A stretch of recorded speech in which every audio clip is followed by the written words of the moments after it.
very fortunate to have both mom and dad who loved me very much.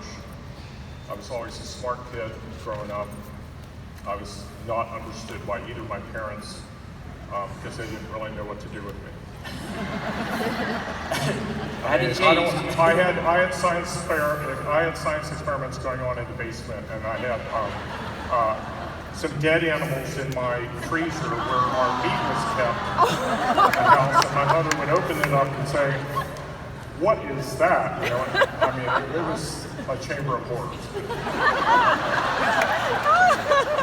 Anyways, long story short is my father was a very, very heavy smoker. He smoked 3.5 packs of cigarettes a day. He was a retail salesperson working a regular job in a store. He got home very late on a regular basis. We never saw him. When he was home, he had no time for us whatsoever. He would smoke in his chair, watch TV, and we were just there. And we were breathing the fumes the entire time. I hated cigarette smoke so much. The whole house was covered with it. You could literally shave the nicotine and tar off the windows. And we were all suffocating in that environment. I hated him for it. And ultimately, it took his life. I was 16. We tried to tell him not to smoke. He wouldn't listen to us. My mother tried to tell him as well. My mother really carried the thrust of our family. She was an artist. There was that creative part of our family, and that's what she knew, and she was always very supportive. Anyways, I got to do a research project at Walter Reed Army Institute of Research when I was 16. I went away for about 3 months to work on a kidney research project as a 16-year-old out of high school. I got called back urgently because my father was in the hospital and he was dying of lung cancer. I came home to take care of him. My mother was trying to support the family. Ultimately, he died, and my mom was left alone. And the only choice that I had at that point was to try to find some way to sustain the family and do what I could, my fair share. Unfortunately, some 10 years after that, my mother died of breast cancer, probably as a consequence of her many years of exposure, and I certainly was exposed to 16 years of breathing tobacco fumes. And how I came out of it, okay, I don't know, but I remember his doctors always treating our family with disdain.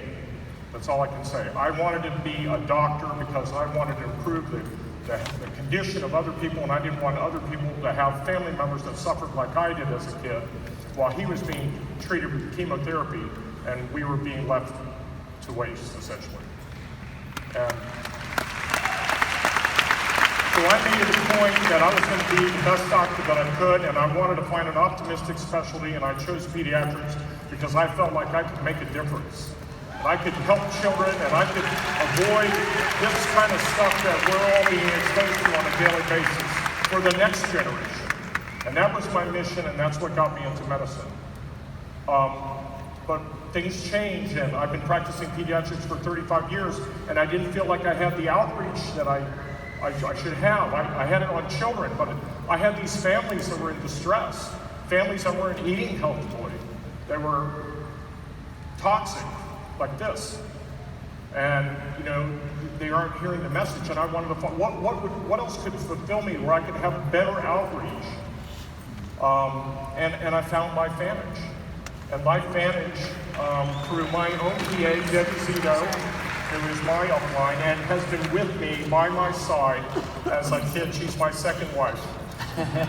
She's been with me 20 years.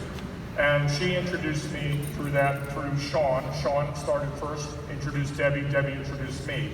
And I'm absolutely 100% on board. This is the best family that anybody could ever want or desire. I am so fulfilled when I come here, every LifeVantage Academy, I am filled up. It's what I'm missing in my own life. In my daily practice of medicine, I'm grateful that I can take care of thousands of kids and try to make a difference. But I can do so much more for the world by touching all of you guys. This is my heart.